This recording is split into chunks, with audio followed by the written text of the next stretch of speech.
Buenas noches, desde aquí de Jacobo y Asociados Asesores Tributarios. El día de hoy estamos en plena transmisión de Pulso Tributario. Les saludamos a todos ustedes nuevamente después de varias semanas de complicaciones por temas de trabajo. Realmente no hemos podido transmitir desde las ciudades donde me encontraba por temas laborales, pero ya estamos acá nuevamente en nuestros estudios en la ciudad de Lima para transmitir con ustedes los temas de importancia y relevancia tributaria. Antes de empezar el tema del día de hoy, que es sobre el principio de lo devengado tributario, ya como todos sabemos, vigente para este periodo a partir del año 2019, les solicito o les pido que compartan en sus redes sociales esta transmisión para que dé alcance a mayores interesados en la materia tributaria.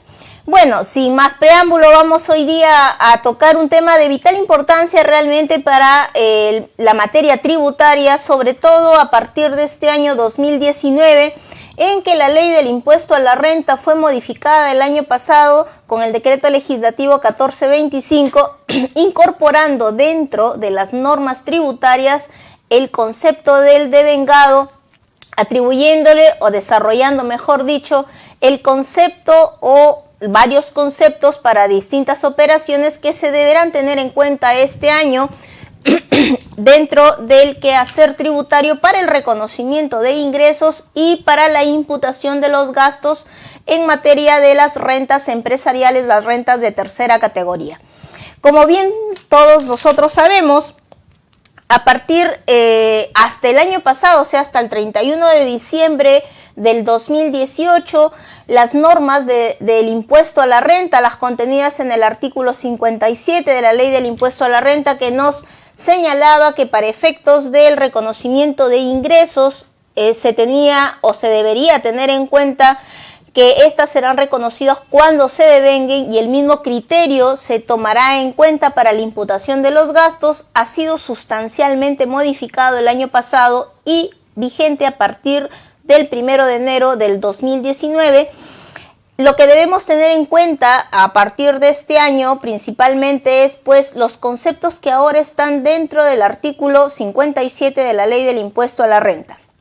Previamente a conocer el contenido de lo que la ley del impuesto a la renta ahora establece, debemos de señalar, digamos, hagamos un poco de historia tributaria sobre lo que se conocía sobre el criterio de lo devengado.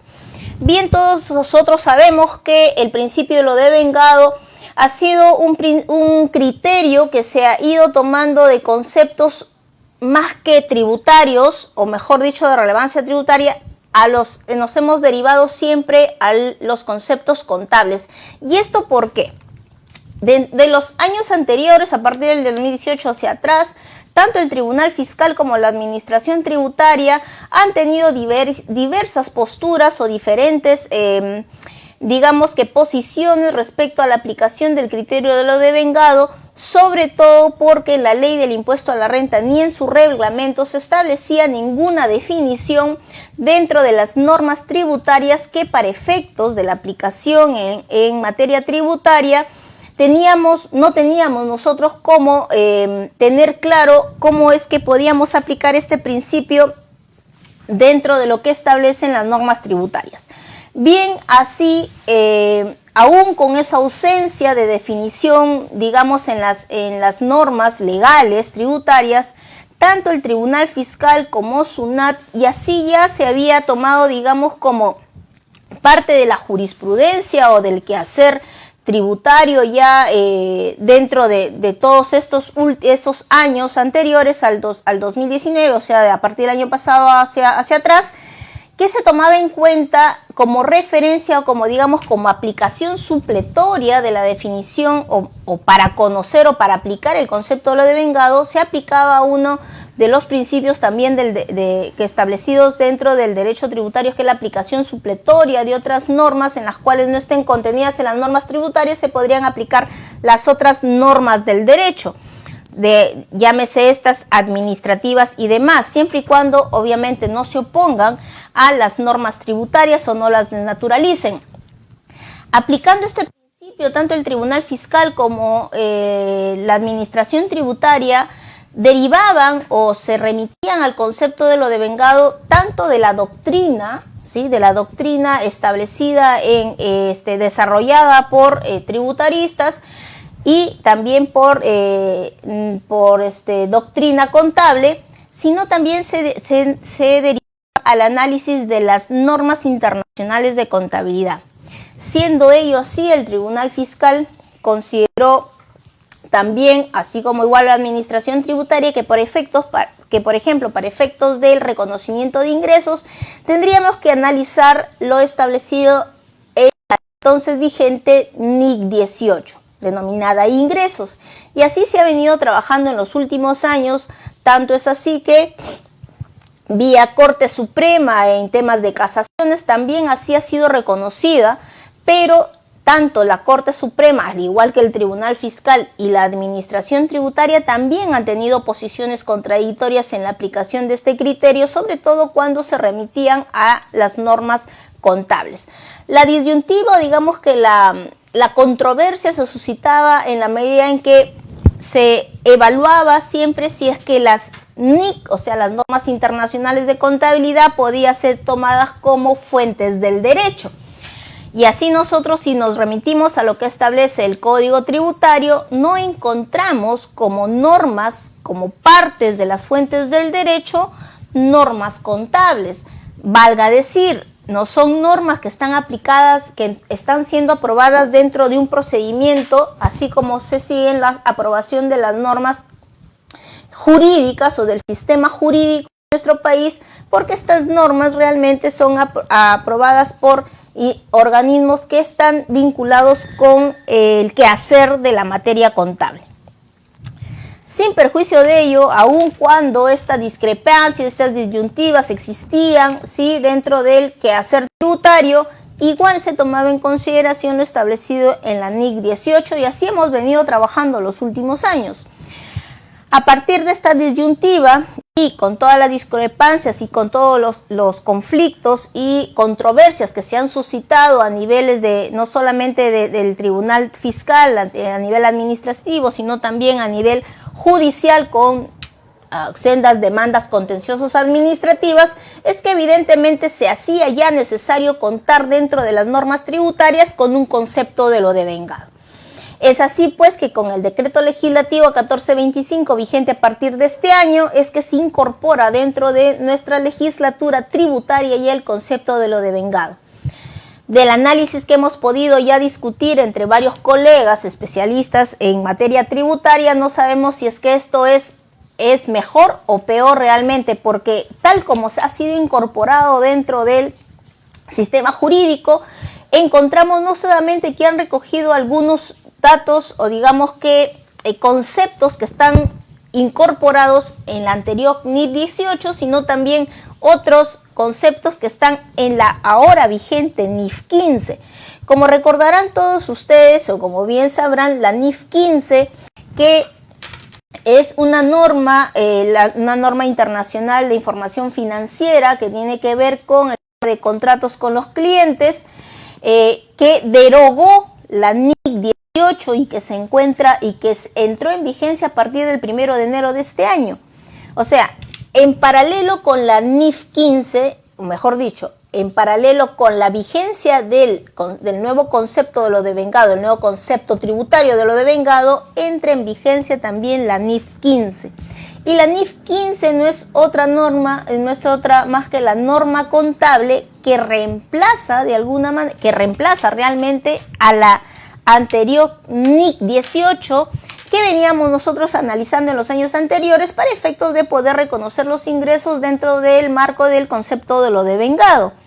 Entonces estamos ahora entre lo que se analizaba hasta antes del 2018, mejor dicho, del 31 de diciembre del 2018 hacia atrás, donde tendríamos que remitirnos a analizar lo contenido en la NIC 18 para efectos de darle contenido al concepto de lo devengado para efectos del reconocimiento de ingresos y eventualmente la NIC 1 lo vinculado para la imputación de gastos, también lo vinculado con el concepto de lo devengado para efectos contables, pero que se traían a colación para que se pueda interpretar o aplicar dicho concepto en la materia tributaria. A partir de este año, o sea, a partir del 1 de enero del 2019, no solamente ya tenemos el nuevo concepto de lo devengado vigente y que ahora vamos a analizar, sino que también debemos tener en cuenta que la NIF 15, que reemplaza a la NIC 18, también se encuentra vigente. La pregunta es, ¿qué aplica ahora? ¿NIF 15 o el concepto de lo devengado? Tributariamente hablando, señores, debemos de decirles preliminarmente que para efectos tributarios rige principio de legalidad. ¿Qué significa eso? Lo contenido en la ley del impuesto a la renta. Puede que lo contenido ahora en la ley del impuesto a la renta discrepe o sea contrario o sea diferente a lo que se establece ahora en la NIF 15, y eso puede diferir, puede generar tratamientos contables y tributarios que me generen después diferencias temporales. Ciertamente puede ser así, pero lo que resulta importante es tener en cuenta que para efectos tributarios rige lo que la ley del impuesto a la renta se establece. Ahora, la disyuntiva también para nuestros colegas, ¿no? Para mis colegas contadores es ¿qué aplico primero? Mucho se hablaba del tema de que nuestros colegas contadores siempre antes de prever cualquier tipo o desarrollar la materia contable veían cuál es el efecto tributario y pensaban y decidían sobre la norma tributaria. El tema es pues que la contabilidad no se rige estrictamente por los temas tributarios, sino principalmente por las normas contables que rigen el quehacer contable, ¿no? Y el cómo es que se debe desarrollar la contabilidad dentro de cualquier empresa.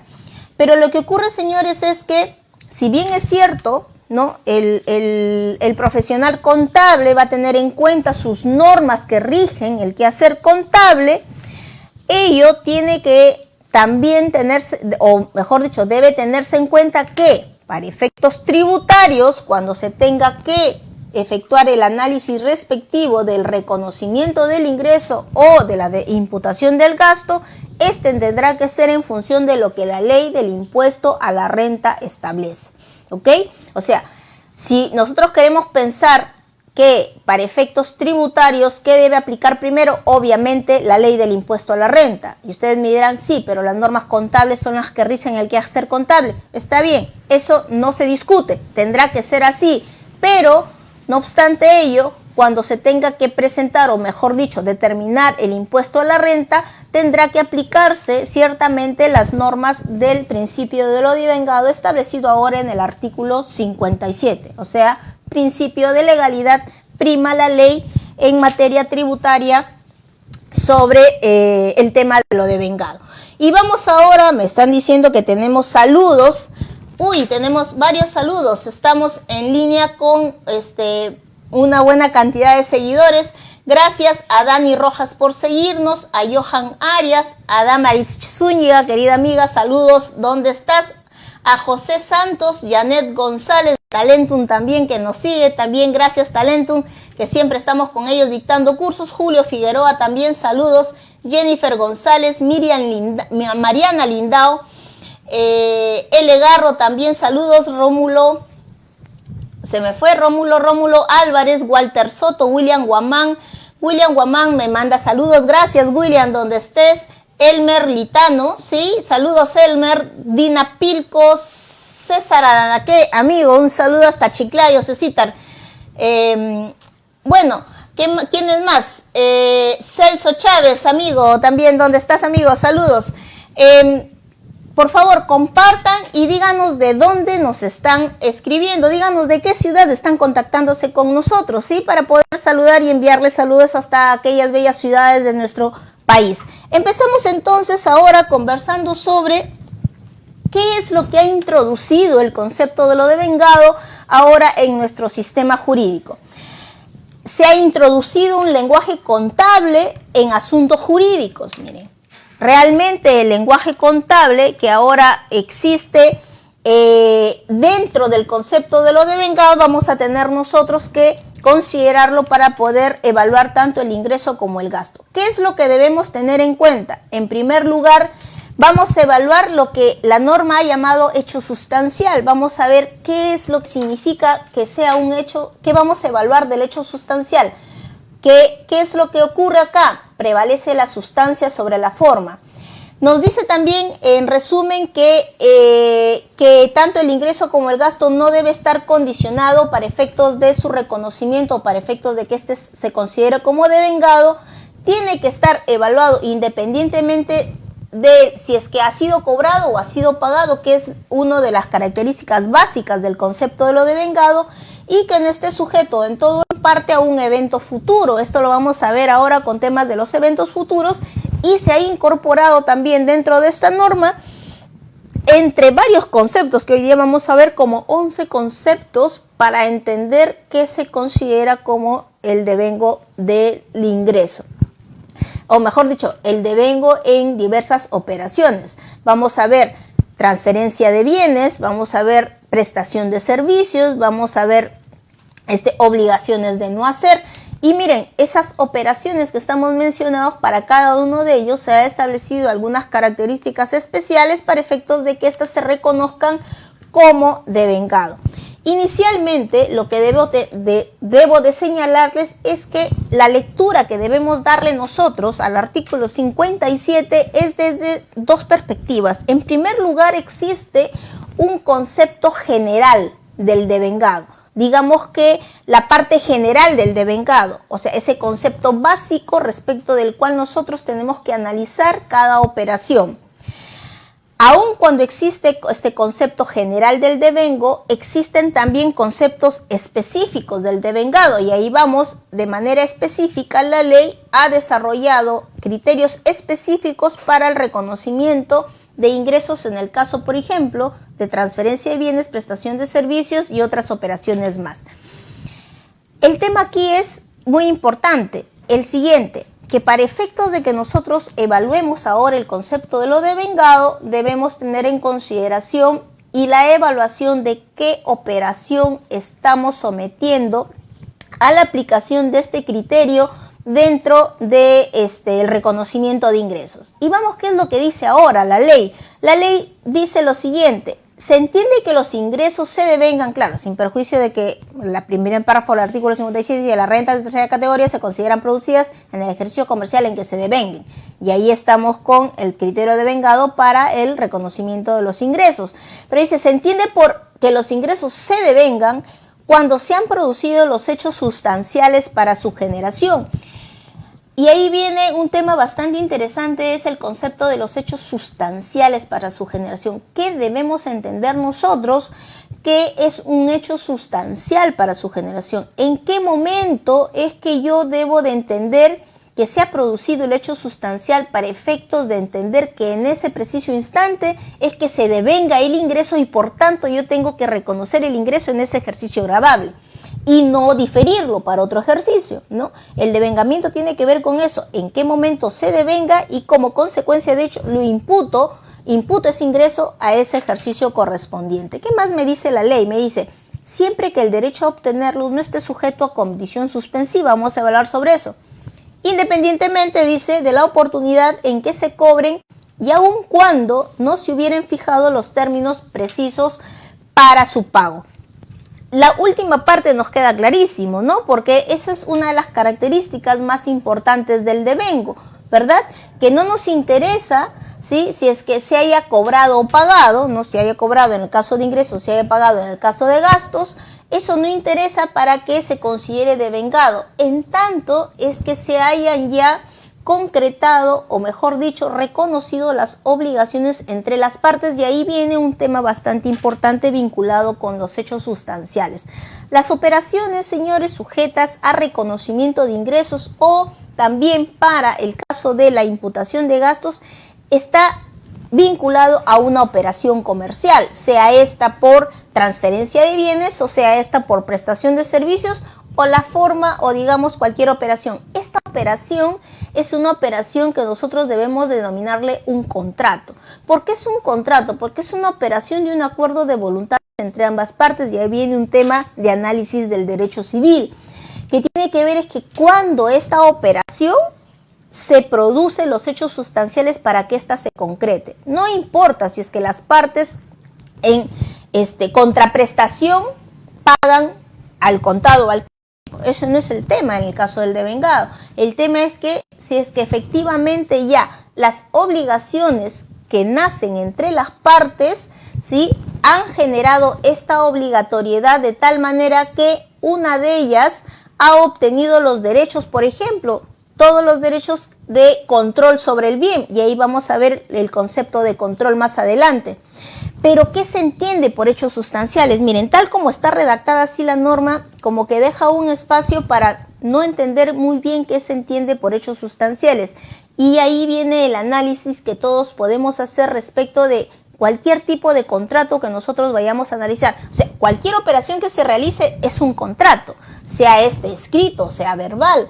El tema aquí es qué debo entender yo por hecho sustancial. Y si yo estoy hablando, por ejemplo, de transferencia de bienes, cuando yo hablo del hecho sustancial es que, por ejemplo, si yo acuerdo con un tercero, o sea, yo soy el vendedor y mi comprador, que es mi cliente, acuerdo transferirle un bien, obviamente hay un acuerdo de voluntades, aun cuando no exista un contrato por escrito, el contrato verbal es suficiente, puesto que nuestro derecho civil nos señala que los contratos pueden ser tanto verbales como escritos.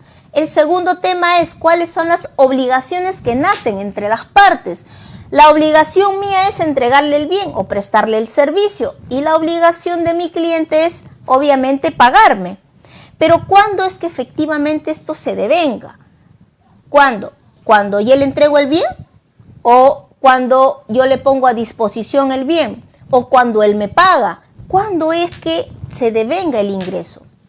Sabemos nosotros que el pago no interesa, pero puede existir alguna condición suspensiva, o sea, esa que me diga, mira, si es que no me pagas, yo no te transfiero la propiedad. Entonces, mucho tiene que ver qué es lo que dicen los contratos. Entonces viene un análisis jurídico de lo que los contratos señalan para efectos de que nosotros tengamos claro qué es un hecho sustancial, porque depende del objeto del contrato, o sea, para qué o qué tipo de contrato, qué es lo que yo estoy contratando, para reconocer mis obligaciones y sobre ello también atribuir a cada uno de ellos o a cada una de las partes los derechos que le corresponden. Vamos a ver más adelante qué dice el mismo artículo 57 sobre, por ejemplo, transferencia de bienes, para que sobre ello entendamos que es un hecho sustancial en la transferencia de bienes. Pero miren, el siguiente párrafo nos dice, no obstante, cuando la contraprestación o parte de esta se fije en función de un hecho o evento que se produzca en el futuro, que se producirá en el futuro, el ingreso se devenga cuando dicho evento o hecho ocurra. Y ahí viene otro tema. Estábamos hablando de una característica, el tema de la condición suspensiva. Si yo acuerdo con otro sujeto, con mi cliente, ¿sí?, que yo le transferiré el bien siempre y cuando, ¿sí?, yo le transferiré la propiedad del bien, o sea, te entregaré el bien de repente o te firmaré el contrato de la escritura pública cuando me hayas pagado el 100% del monto, que esto ocurrirá después de un mes, recién ahí se estará ocurriendo el hecho sustancial. ¿Por qué? Porque recién ahí yo te transferiré la propiedad. ¿Por qué? Porque existe una condición suspensiva. No te transferiré si es que no me pagas el 100%. Estamos hablando de condiciones específicas para que el hecho sustancial no ocurra. Si es que hay esta condición, el hecho sustancial no se produce. ¿Cuál es en este caso? La transferencia del bien. Pero ocurre también que hay temas en los cuales yo contrato, ¿sí?, por hechos futuros. Por ejemplo, cuando compro un bien inmueble, ¿sí?, que no existe, o compro un bien futuro. Y ahí está, dice, el ingreso se devenga cuando dicho hecho o evento ocurra. O sea, por ejemplo, si yo te voy a entregar un bien de aquí, yo vendo en planos y le voy a entregar el bien de aquí en 2 años a mi cliente, entonces en ese momento es que se devengará el ingreso. Pero vamos, por ejemplo, con el caso de enajenación de bienes. En el caso de enajenación de bienes, lo que debemos tener en cuenta, dice la ley del impuesto a la renta, que yo entenderé que se han producido los hechos sustanciales para la generación del ingreso, dice, lo que ocurra primero, y aparece la ley del IGB, ¿no? Dice, cuando el adquiriente tenga control sobre el bien o cuando el enajenante haya transferido al adquiriente el riesgo de la pérdida de los bienes. Y dice la ley, lo que ocurra primero. Si ustedes recordarán, cuando nosotros analizamos este tema, en el caso de la NIC 18, la NIC 18 establecía algunos criterios que debían, algunas características, mejor dicho, requisitos que se debían cumplir todos, sin excepción, para reconocer el ingreso. Y dentro de esas características o requisitos estaba el hecho de la transferencia del control y el otro es la transferencia de los riesgos. Pero tenía que haber ocurrido las dos características para que el devengo del ingreso sea reconocido, o mejor dicho, para que el ingreso sea reconocido.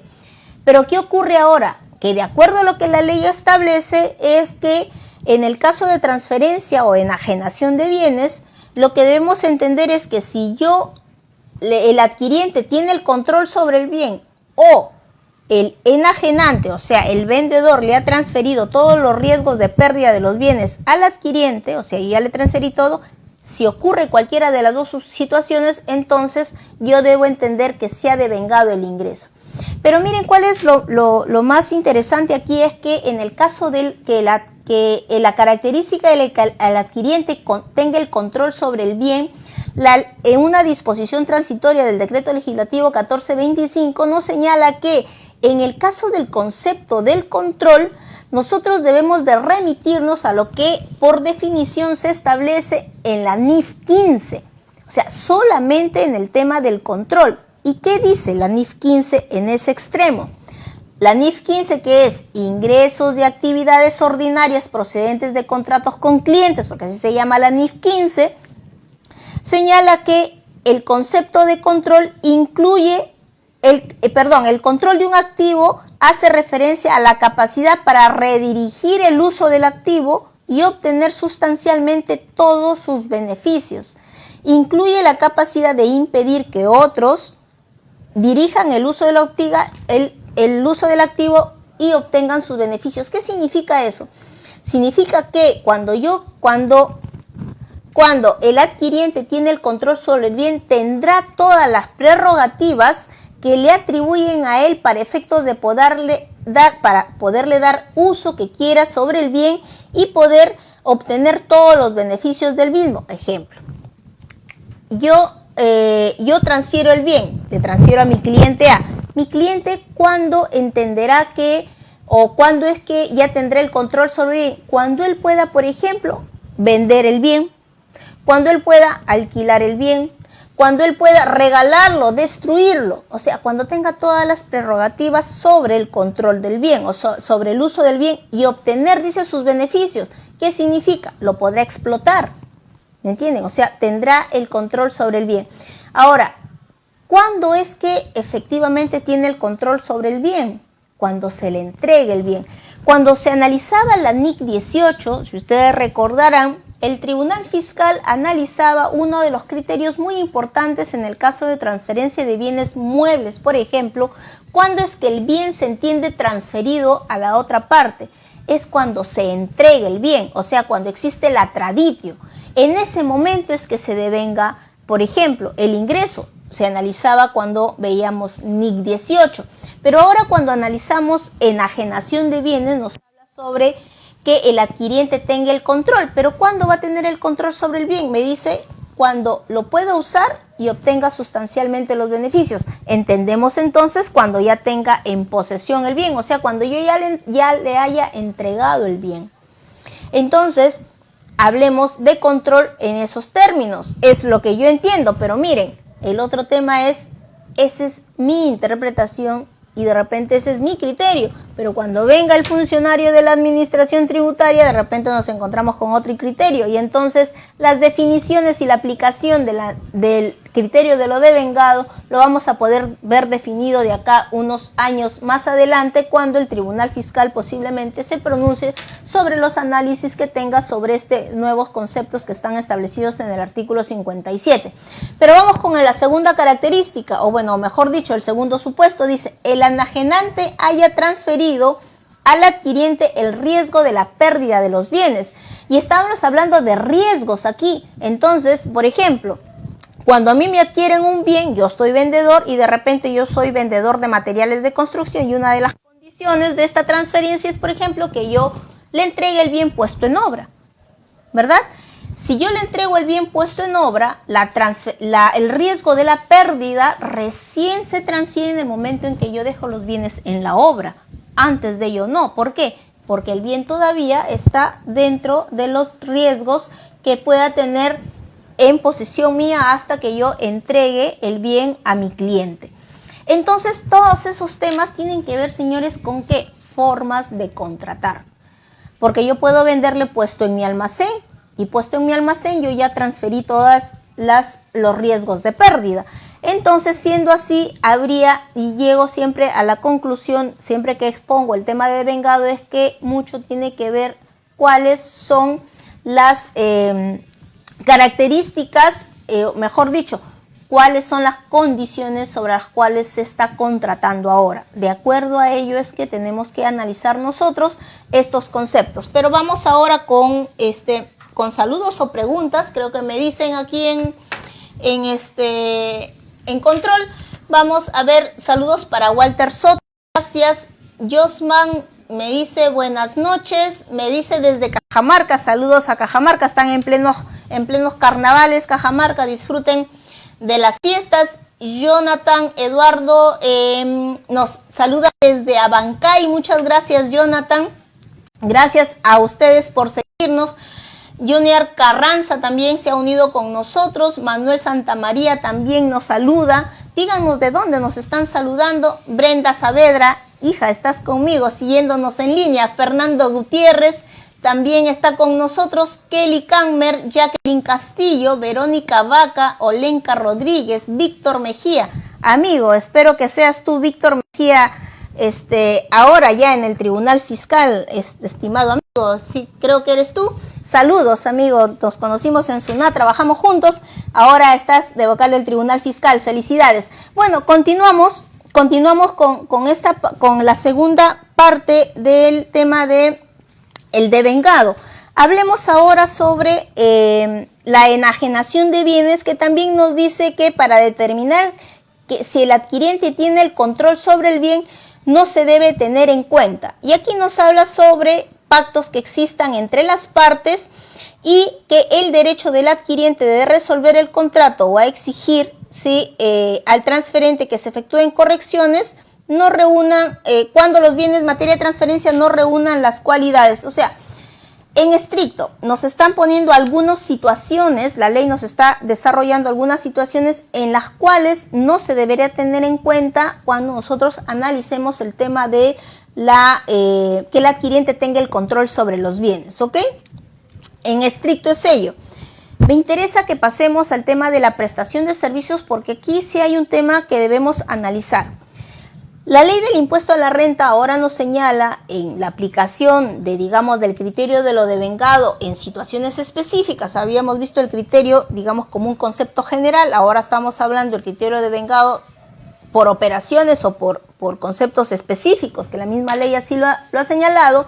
En el caso de la prestación del servicio, la prestación del servicio nos dice hay que analizarla desde el punto de vista de su grado de realización.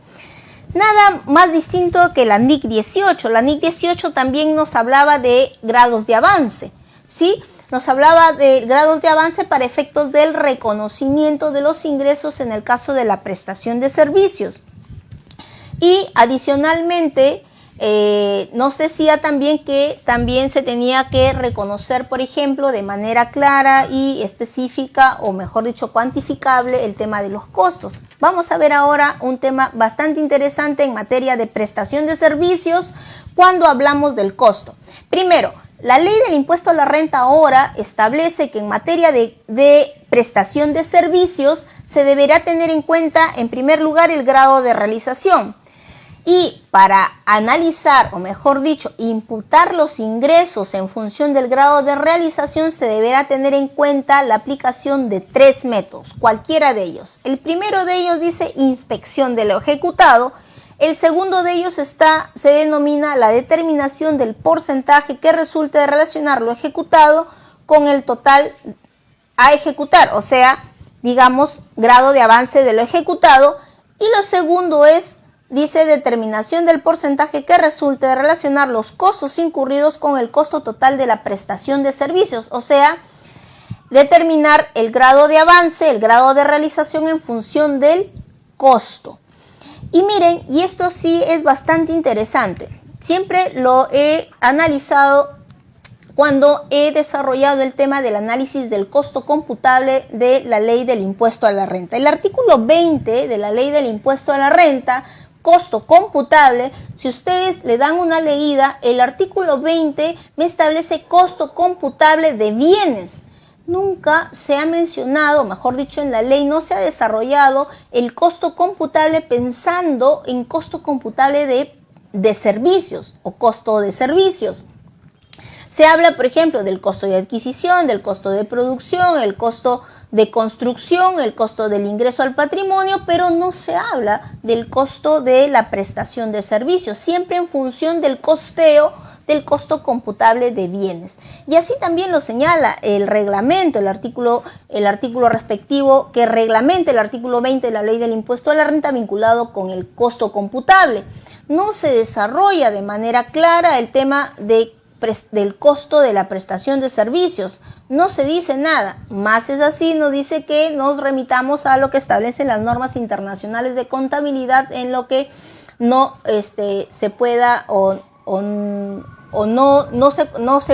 se tenga claridad, no claridad, sino digamos, podemos aplicar supletoriamente las normas internacionales de contabilidad, pero no nos dice nada sobre el tema de la prestación, o mejor dicho, del costo computable para servicios.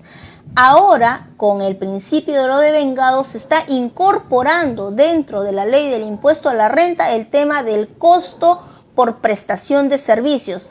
Desde mi punto de vista no debería estar incorporado dentro del artículo 57, sino también debería haberse tomado en consideración el costo computable en el artículo 20 de la ley del impuesto a la renta. No obstante ello, se ha incorporado en el artículo, digamos que de contrabando, el tema del costo computable para efectos de la prestación de servicios. Hay que tomarlo en consideración en la medida que cuando nosotros tengamos presentemos las declaraciones juradas del impuesto a la renta y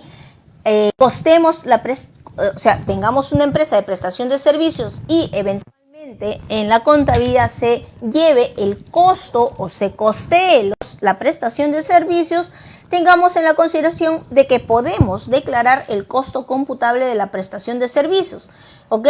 Ahora, lo interesante y lo importante es que el artículo 20 no lo señala, ¿ok? Porque el costo computable me habla solamente de costo computable de bienes. No obstante ello, si es que nosotros declaramos costo computable de servicios, deberíamos estar en las condiciones, ¿sí?, de sustentar el costo computable de manera documental y contable si es que la administración tributaria me solicita que sustente ese costo computable. Ahora tenemos, digamos que un aval en la ley para costear, pero no en el artículo correspondiente al artículo 20, sino en el artículo 57. No obstante ello, es importante tenerlo en consideración. Dice la ley también que el método que se adopte dice que debe ser que el mejor se ajuste a la naturaleza y características de la prestación. El reglamento dice que establecerá otros medios. No obstante ello, debo decirles lo siguiente. La administración tributaria, en el caso de la prestación de servicios, me dice que una vez que yo adopte el método no lo podré modificar, tendré que aplicar uniformemente todos los años. Si yo deseo modificar el método, tendré que comunicar a la administración tributaria y esta tendrá que responderme en un plazo de 45 días hábiles. Si no me responde, doy por aceptada mi solicitud y recién podré aplicar el nuevo método para el año siguiente o para el ejercicio siguiente, lo que es obvio porque es un tributo de periodo anual. Lo que sí me resulta digamos que ilógico o digamos como muy subjetivo es lo siguiente. Dice, si los contribuyentes omiten acreditar la pertinencia del método utilizado y el sustento de su aplicación, la SUNAT puede aplicar el método de medición que considere conveniente, acorde con la naturaleza y características de la prestación. Señores, esto de acá es una puerta abierta para que quien nos fiscalice en el caso de prestación de servicios, a su criterio, bueno, malo, regular, o que el solo hecho de que piense distinto a nosotros va a generar que la administración tributaria pueda cuestionarnos si la imputación de los ingresos de acuerdo al método que nosotros decidamos utilizar. Ahora, nos dice que debemos acreditar la pertinencia del método utilizado y el sustento de su aplicación. La pregunta es, ¿cómo vamos a sustentar ello? Entonces, vamos a entrar nuevamente, creo que va a ser un tema de mucha controversia con la administración tributaria. Lo cierto es que agenciémonos con lo que podamos y veamos qué ocurre más adelante cuando tengamos la visita de la administración tributaria y cuestione el método aplicado en materia de prestación de servicios y empecemos nosotros evidentemente las controversias que se van a generar definitivamente con el tema de la aplicación del tema del criterio de devengado. ¿Qué más nos dice? El costo, en el caso de la prestación de servicios, nos dice, comprende material directo utilizado, mano de obra directa, costo directo, costo indirecto de la prestación de servicios. Dichos costos deberán guardar correlación con los ingresos. Miren, este es otro tema súper importante. Está ingresado acá de contrabando, porque el tema del costo debe guardar correlación con los ingresos. Es un concepto que todos teníamos claro en la medida que son conceptos contables, el tema del costo, y que adicionalmente el Tribunal Fiscal en reiterada jurisprudencia ha venido señalando que solamente se podrá reconocer el costo computable en tanto este esté directamente vinculado y en correlación con los ingresos que se reconozcan en el ejercicio correspondiente. Evidentemente, si no hay ingresos, no hay costo computable que reconocer. Y evidentemente ello opera así en la materia contable. Lo cierto es que está acá en la prestación de servicios y no se dice nada del mismo tema en el caso de los bienes, del costo computable de bienes, del artículo 20. No obstante, ya está acá, de contrabando en el artículo 57, pero ya lo tenemos claro.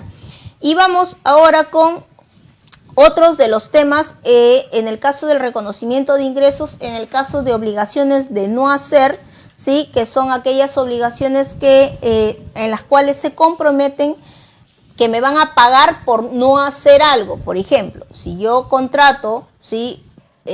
Con un sponsor, ¿sí? de una marca conocida, digamos que de zapatillas Adidas, estoy obligado a no, por ejemplo, si contrato a un modelo para que este modelo o un jugador, un futbolista, solamente use la marca Adidas, no podrá usar, por ejemplo, otras marcas de zapatillas.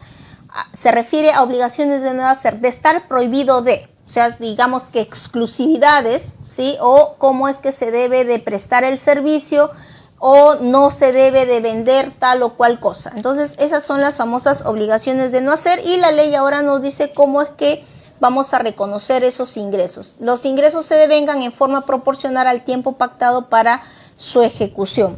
Y bueno, nos vamos con saludos, creo. ¿Tenemos saludos?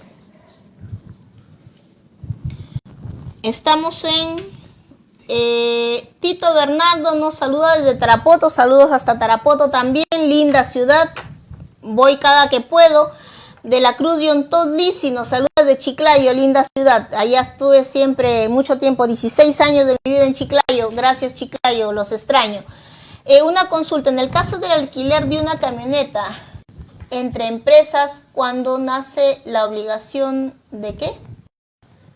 Del impuesto a la renta si la empresa que adquiere la camioneta cancela. No entiendo. Dice, doctora, una consulta. En el caso del alquiler de una camioneta entre empresas, ¿cuándo nace la obligación del impuesto a la renta si la empresa que adquiere la camioneta cancela cada 3 meses? ¿Es alquiler o es venta? No entiendo.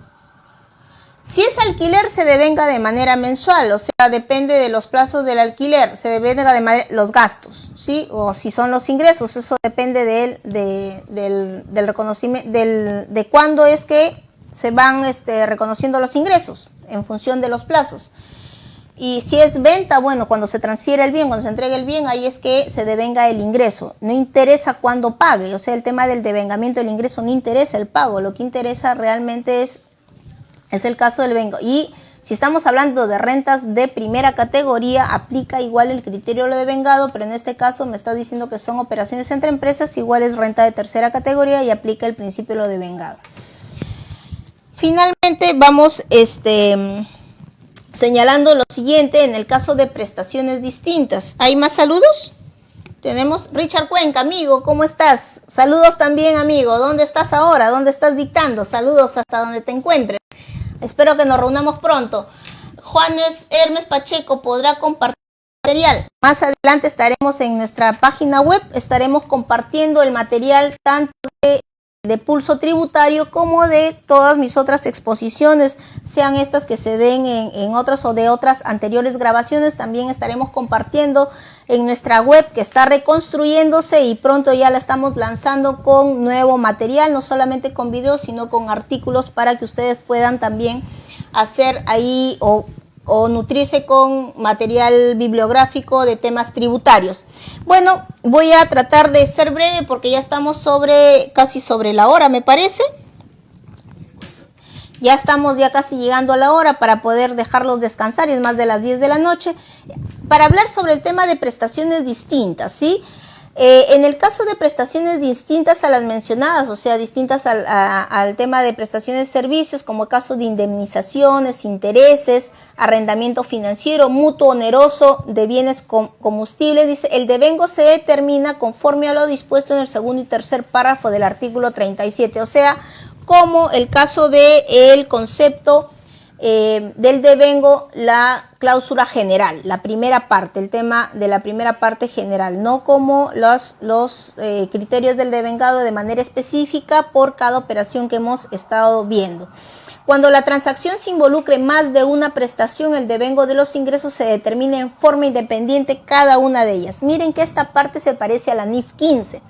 Si ustedes recuerdan, en el caso de la NIF 15, ¿cuáles son los pasos que se deben de seguir? ¿No? Hay que identificar el contrato, las famosas obligaciones, ¿no? Identificar las denominadas obligaciones de desempeño, identificar el precio del contrato y de este precio identificar o direccionar el precio a cada una de las obligaciones de desempeño que se hayan identificado en el contrato, y luego de ello pues reconocer el ingreso que corresponda de acuerdo a lo que se establece en el contrato. Eso es lo que dice ahora la NIF 15, y la NIF 15 que me dice en el caso de que hay que identificar el precio o atribuir el precio a cada una de las obligaciones de desempeño, tiene alguna similitud con este párrafo en el caso de prestaciones distintas. Dice, cuando la transacción involucre más de una prestación, el devengo de los ingresos se determina en forma independiente cada una de ellas.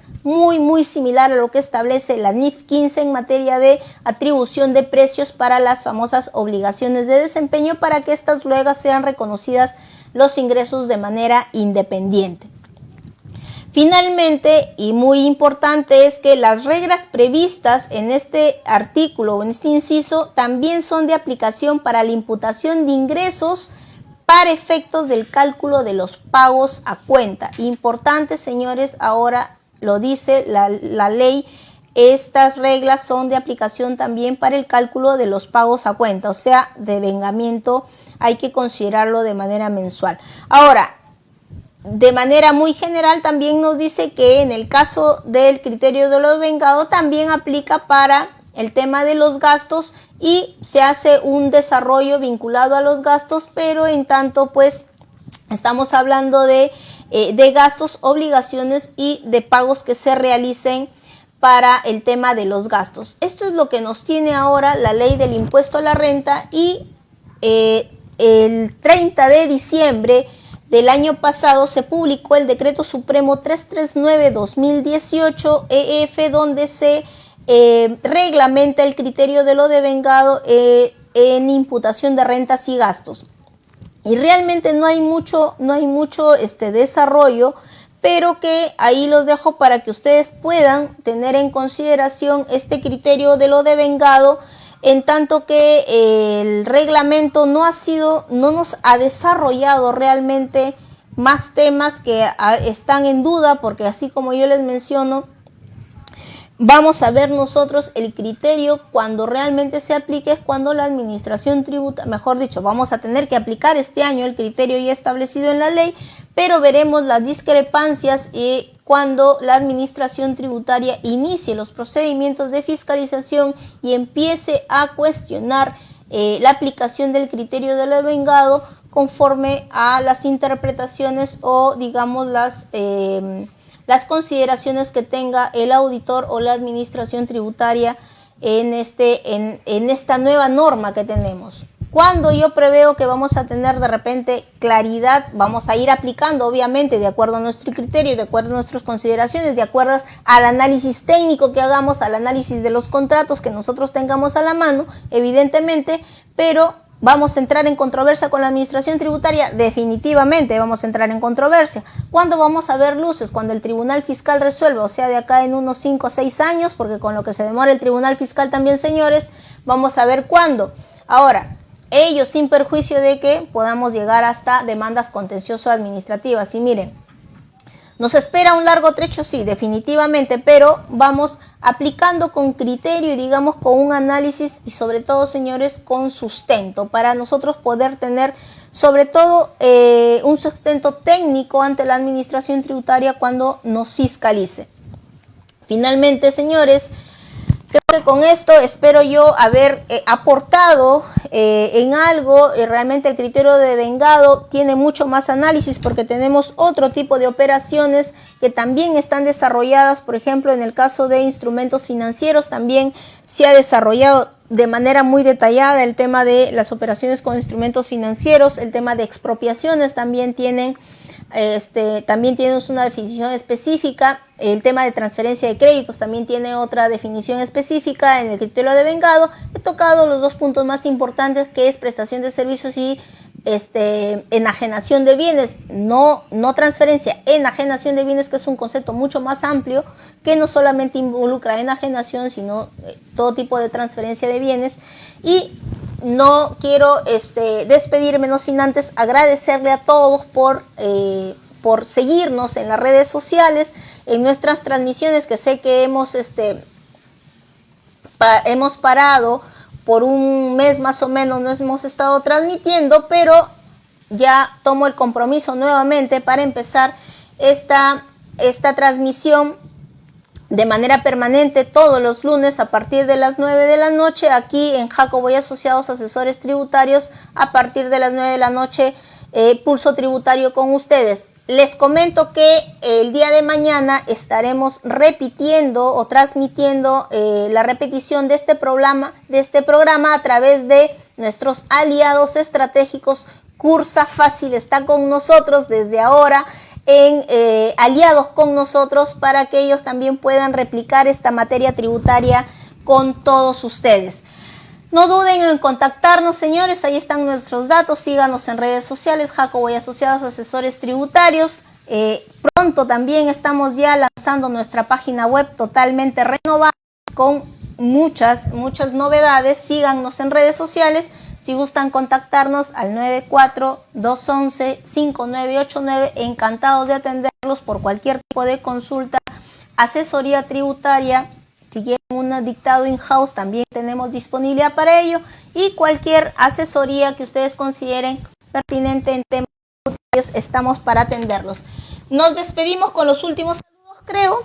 Compartan este video y ya estamos cerrando nuestro programa, amigos. Hasta la próxima semana. Encantado de estar nuevamente con ustedes.